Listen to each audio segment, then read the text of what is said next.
أعوذ بالله من الشيطان الرجيم. بسم الله الرحمن الرحيم. شهر رمضان الذي أنزل فيه القرآن هدى للناس وبينات من الهدى والفرقان فمن شهد منكم الشهر فليصمه ومن كان مريضا أو على سفر فعدة من أيام أخر يريد الله بكم اليسر ولا يريد بكم العسر ولتكملوا العدة ولتكبروا الله على ما هداكم ولعلكم تشكرون. وَإِذَا سَأَلَكَ عِبَادِي عَنِّي فَإِنِّي قَرِيبٌ أُجِيبُ دَعْوَةَ الدَّاعِ إِذَا دَعَانِ فَلْيَسْتَجِيبُوا لِي وَلْيُؤْمِنُوا بِي لَعَلَّهُمْ يَرْشُدُونَ. صدق اللہ العظیم. اللہ کے نام سے شروع کرتا ہوں جو بہت ہی مہربان ہمیشہ رحم فرمانے والا ہے. ماہ رمضان جس میں اتارا گیا قرآن اس حال میں کہ یہ راہ حق دکھاتا ہے لوگوں کو اور اس میں روشن دلیلیں ہیں ہدایت کی اور حق کو باطل میں تمیز کرنے کی. سو جو کوئی پائے تم میں سے اس مہینے کو تو وہ یہ مہینہ روزے رکھے، اور جو کوئی بیمار ہو یا سفر میں ہو تو اتنے روزے اور دنوں میں رکھ لے. اللہ تعالیٰ چاہتا ہے تمہارے لیے سہولت اور نہیں چاہتا تمہارے لیے دشواری، اور چاہتا ہے کہ تم گنتی پوری کر لیا کرو اور اللہ کی بڑائی بیان کیا کرو اس پر کہ اس نے تمہیں ہدایت دی اور تاکہ تم شکر گزاری کیا کرو. اور جب پوچھیں آپ سے اے حبیب صلی اللہ علیہ وسلم میرے بندے میرے متعلق، تو انہیں بتاؤ کہ میں ان کے بالکل نزدیک ہوں، قبول کرتا ہوں دعا کرنے والے کی جب وہ دعا مانگتا ہے مجھ سے. پس انہیں چاہیے کہ میرے حکم مانیں اور ایمان لائے مجھ پر تاکہ وہ کہیں ہدایت پا جائیں.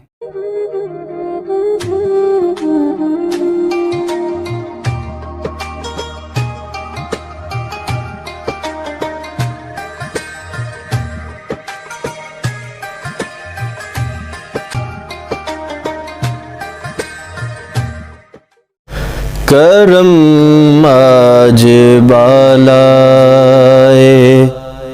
بام آ گیا ہے، کرم آج بالائے بام آ گیا ہے، زباں پر محمد کا نام آ گیا ہے، زباں پر محمد کا نام آ گیا ہے، کرم آج بالا. جہاں چھڑ گیا ذکر شاہ مدینہ، جہاں چھڑ گیا ذکر شاہ مدینہ، لبوں پر درود و سلام آ گیا ہے، لبوں پر درود و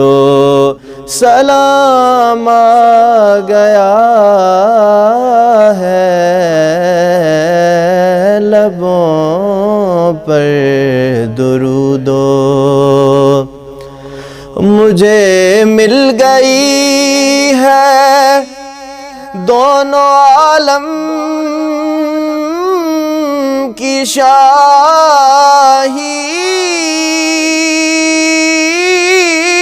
مجھے مل گئی ہے دونوں عالم کی شاہی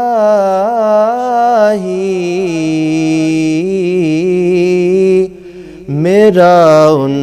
کے منگتوں میں نام آ گیا ہے میرا ان کے منگتوں میں نام آ گیا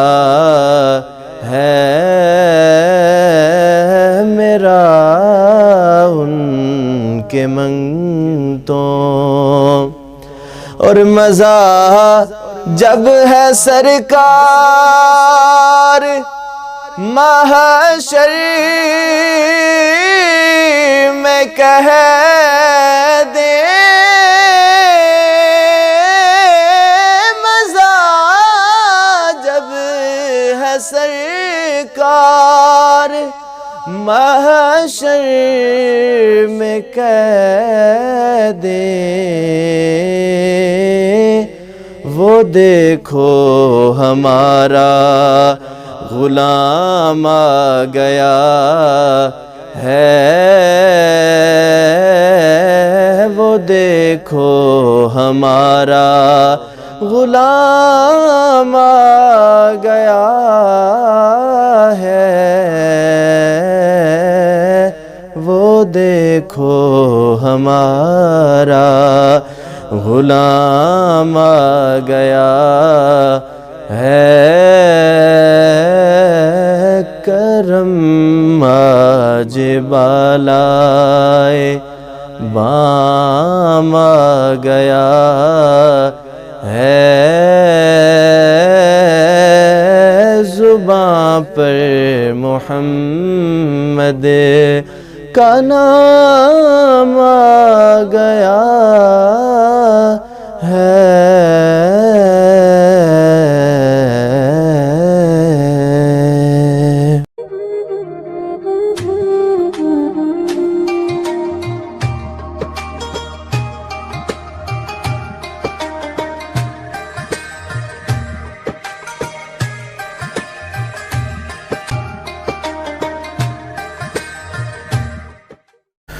بسم اللہ الرحمن الرحیم الحمدللہ رب العالمین والصلاة والسلام علی سید الانبیاء والمرسلین وعلی آلہ واصحابہ وعطرتہ اجمعین۔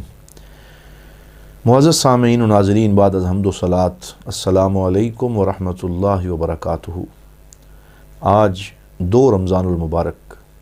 پر نور لمحات ہیں اور ہم سب اللہ کے فضل و کرم سے روزے کی برکات اور سعادتیں سمیٹ رہے ہیں۔ مشارق الانوار پروگرام کے ساتھ ہم آپ کی خدمت میں حاضر ہیں، اور آج مشارق الانوار جو حدیث کی شہرہ آفاق کتاب ہے اور جس میں صحیحین کی احادیث کو نحوی اور لفظی ترتیب کے ساتھ جمع کیا گیا ہے، شیخ ردی الدین حسن الساغانی رحمۃ اللہ تعالیٰ علیہ کی یہ کاوش ہے، اللہ تعالیٰ ان کے مزار پہ کروڑوں رحمتیں نازل فرمائے، جو مکہ مکرمہ میں مدفون ہیں اور انہوں نے ساری زندگی علم کی اور حدیث پاک کی خدمت کی۔ اپنی کتاب کے پہلے باب میں جو 7ویں حدیث انہوں نے ذکر فرمائی ہے، آج ہم وہ ذکر کر رہے ہیں، اور یہ حدیث متفقن علیہ ہے، یعنی بخاری شریف اور مسلم شریف دونوں میں آئی، اور حضرت انس ابن مالک رضی اللہ تعالیٰ عنہ جو صحابی رسول بھی ہیں اور حضور صلی اللہ علیہ وآلہ وسلم کے خادم خاص ہونے کا بھی جنہیں شرف نصیب ہے، وہ فرماتے ہیں کہ رسول اکرم صلی اللہ علیہ وآلہ وسلم نے ارشاد فرمایا، من اثنیتم علیہ خیرا وجبت لہ الجنہ ومن اثنیتم علیہ شرا وجبت لہ النار حضور صلی اللہ علیہ وسلم نے فرمایا کہ اے مسلمانوں،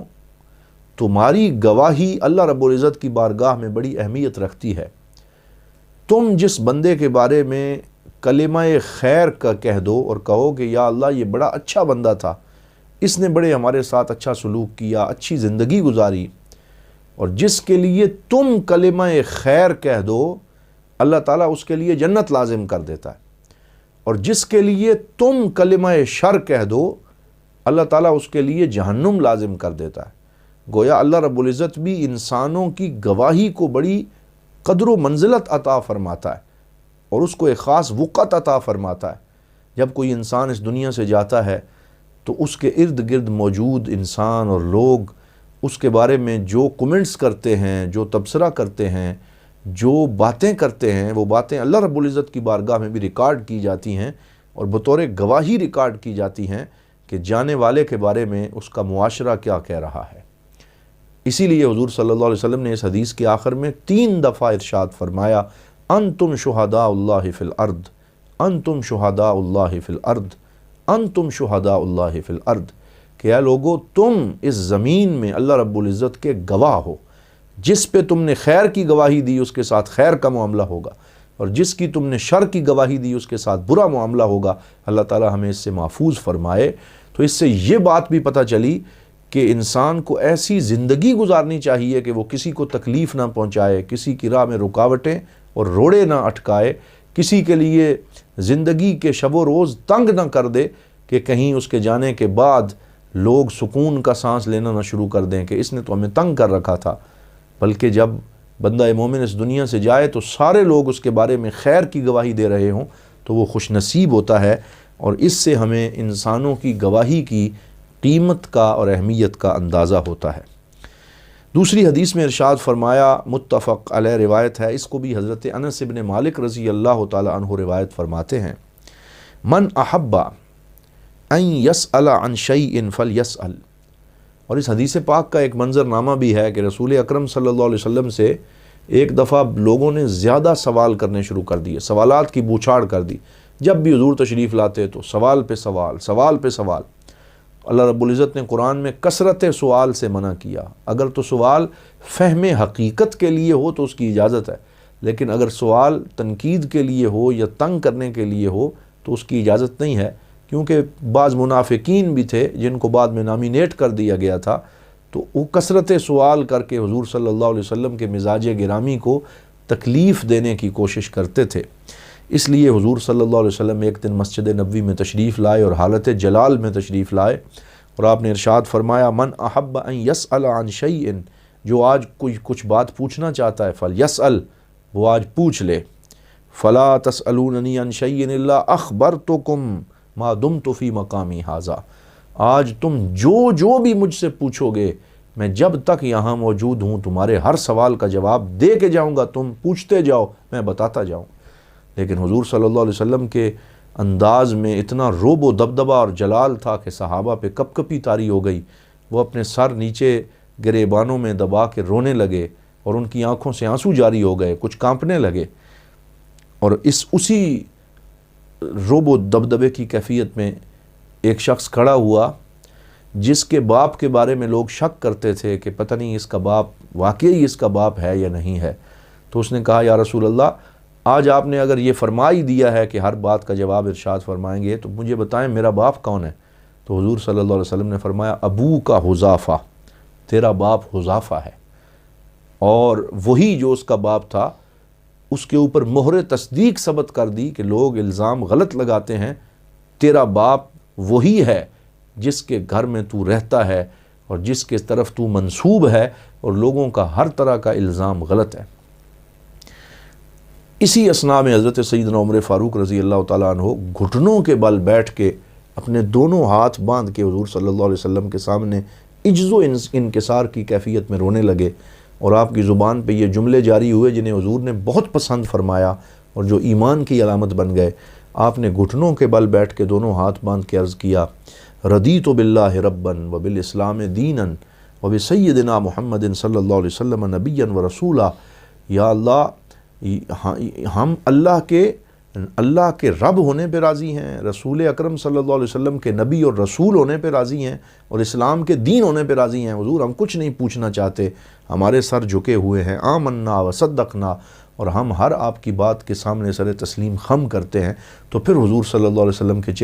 چہرہ شاش بشاش ہوا، آپ مسکرائے، اور وہ کیفیت جو ہے وہ اس سے گزرے۔ تو اس سے تربیت بھی فرمائی اور سوال کے آداب کا ذکر بھی فرما دیا کہ سوال فہم حقیقت اور طلب علم کے لیے کیا جائے، نہ کہ سوال جو ہے وہ کسی اور غرض سے ہونا چاہیے۔ اسی طرح ایک اور حدیث پاک جس کو شیخ ردی الدین حسن الساغانی رحمۃ اللہ تعالیٰ علیہ نے مشارق الانوار شریف میں لکھا، یہ حضرت سہل ابن سعد رضی اللہ تعالیٰ عنہ اس کے راوی ہیں، صحابی رسول ہیں، اور یہ بخاری شریف کی روایت ہے۔ حضور صلی اللہ علیہ وسلم نے فرمایا، من احب ان ینظر الی رجل من اہل النار، جو آدمی کسی جہنمی کو دیکھنا چاہتا ہے، فلینظر الی ھذا، تو وہ فلاں شخص کو دیکھ لے۔ آپ نے کسی کی طرف اشارہ کیا اور فرمایا جو کسی جہنمی کو دیکھنا چاہتا ہے وہ اسے دیکھ لے۔ تو وہ ایسا بندہ تھا، کان یقاتل المشرکین وقتل فی الاخیر نفسہ، کہ جو پہلے مشرکوں سے جنگ کر رہا تھا لیکن آخر میں تنگ آ کے اس نے اپنے آپ کو اپنے خنجر اور تلوار سے خود ہی قتل کر ڈالا اور خودکشی کر لی۔ تو حضور صلی اللہ علیہ وسلم نے فرمایا جو کسی جہنمی کو دیکھنا چاہتا ہے وہ اس شخص کو دیکھ لے۔ تو گویا جہاد کرتے ہوئے بھی جس شخص نے خودکشی کر لی اور اپنی جان کا خود خاتمہ کیا تو وہ جہنم میں جائے گا، اور اس کا جہاد بھی قبول نہیں ہوگا اور اس کی نمازیں بھی قبول نہیں ہوں گی۔ اس وجہ سے یہاں خودکشی کی ممانعت اس حدیث پاک میں کی گئی ہے کہ انسان کو اللہ تب العزت نے بطور امانت جو زندگی عطا فرمائی ہے، جب اللہ چاہے وہ لے لے گا، اور اس نے وقت مقرر کر رکھا ہے، اس میں انسان کو خود ان چیزوں کو اپنے ہاتھ میں لینے کی کوشش نہیں کرنی چاہیے۔ اسی طرح ایک حدیث پاک ذکر فرمائی جو حضرت سیدنا ابو موسیٰ اشعری اور سیدہ عائشہ صدیقہ رضی اللہ تعالی عنہا سے مروی ہے کہ من احب لقاء اللہ احب اللہ لقاءہ،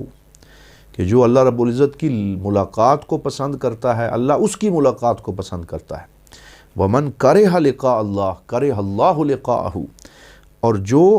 اللہ کی ملاقات کو ناپسند کرتا ہے اللہ رب العزت اس کی ملاقات کو ناپسند کرتا ہے۔ اس کا مطلب یہ ہے کہ اللہ رب العزت کی بارگاہ میں حاضری دینے کو، اللہ رب العزت کی بارگاہ سے ہم کلام ہونے کو پسند کرنا چاہیے، اور اس بات کا انتظار کرنا چاہیے کہ اللہ تعالیٰ کب کرم نوازی فرمائے اور ہمیں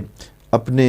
فضل و کرم سے اپنی زیارت و ملاقات کا شرف عطا فرمائے۔ تو جو اللہ رب العزت کی بارگاہ کا شوق رکھتا ہے اللہ بھی اس طرح پہ کرم نوازی فرمائے گا۔ اور اس میں موت سے نفرت کا جو ایک کنسیپٹ پایا جاتا ہے اس کی نفی بھی کر دی گئی کہ مومن کو موت سے نفرت نہیں کرنی چاہیے، بلکہ موت کو اللہ رب العزت کی بارگاہ کا فیصلہ سمجھتے ہوئے سر تسلیم خم کرنا چاہیے۔